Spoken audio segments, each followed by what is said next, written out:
Comment s'articule aujourd'hui souveraineté offshore, publique et populaire? Qui est souverain?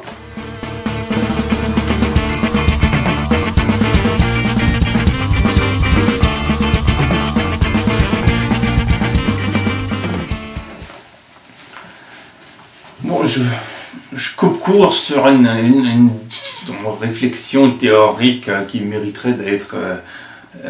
nuancée ou affinée sur la question de la souveraineté, mais disons que la souveraineté, c'est une sorte d'adage maintenant,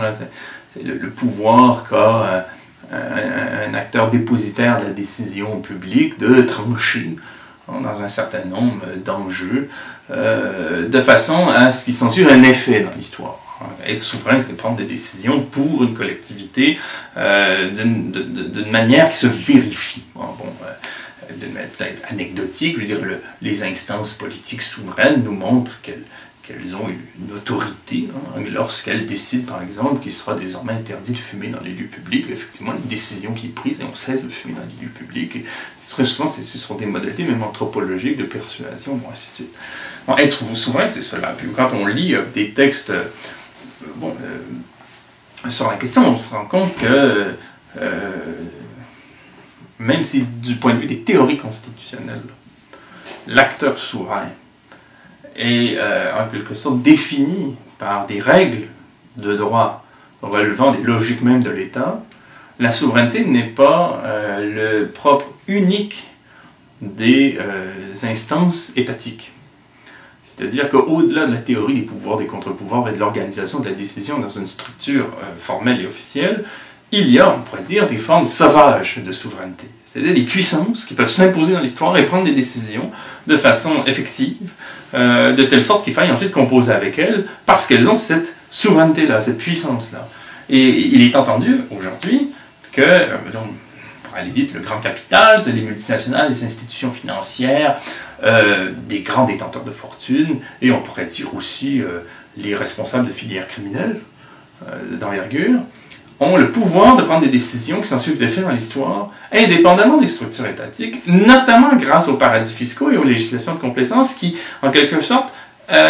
fournissent un cadre d'exercice de cette souveraineté parallèle, indépendamment des institutions de droit.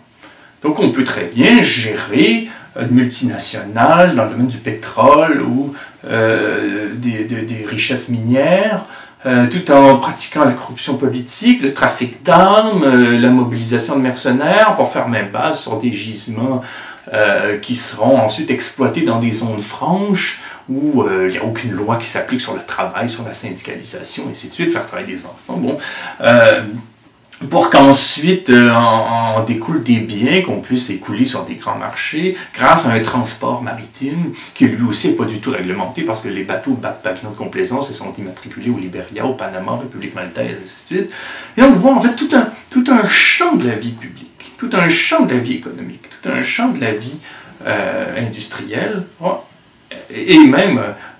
des enjeux géopolitiques. Trouver leur source en ce qui concerne les décisions, les motivations ailleurs que dans les États structurés. Donc là, on fait face à deux régimes de souveraineté. C'est un régime de souveraineté, disons, formel ou étatique ou traditionnel, et un régime de souveraineté offshore, où là, les acteurs souverains, ce ne sont pas les chefs d'État qui, en fait, donnent les clés au capital, mais ce sont les détenteurs d'actifs qui sont complètement contournés le régime de droit public. Bon. Et de cette dialectique-là émerge un troisième acteur qui est très connu dans l'histoire, mais qu'on a la difficulté à circonscrire, c'est le peuple. Le peuple qui, à sa manière, à son heure, à un moment donné, par ses méthodes souvent un peu confuses, un peu comme ça spontanées, où on peut s'interposer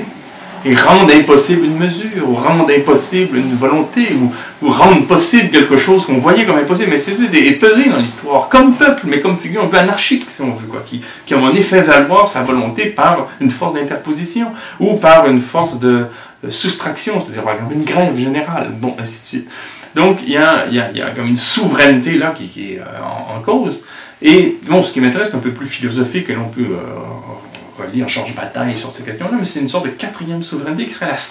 le rapport, l'espèce de chimie historique entre les trois qui est la souveraineté de l'histoire. C'est-à-dire que l'histoire mérite toujours d'être vécue parce que entre ces trois volontés-là,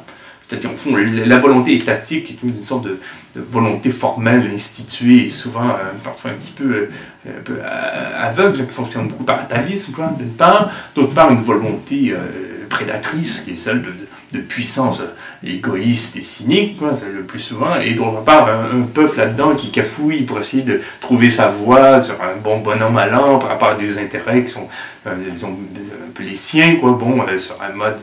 toujours à revoir. Il y a une sorte de souveraineté qui est celle de l'histoire elle-même, à savoir comment va s'articuler cette chimie-là entre les trois instances. Et ça, c'est un peu l'histoire, à un moment donné, qui par elle-même, au fond, tranche. Une sorte de décision, mais là, qui est très difficile à situer du point de vue de la volonté, parce qu'elle est, au fond, celle de tout le monde et de personne. C'est une sorte de rencontre, d'agencement, une sorte de vaste économie, difficile à penser, sinon que par le biais de la philosophie, notamment celle de Georges Bataille.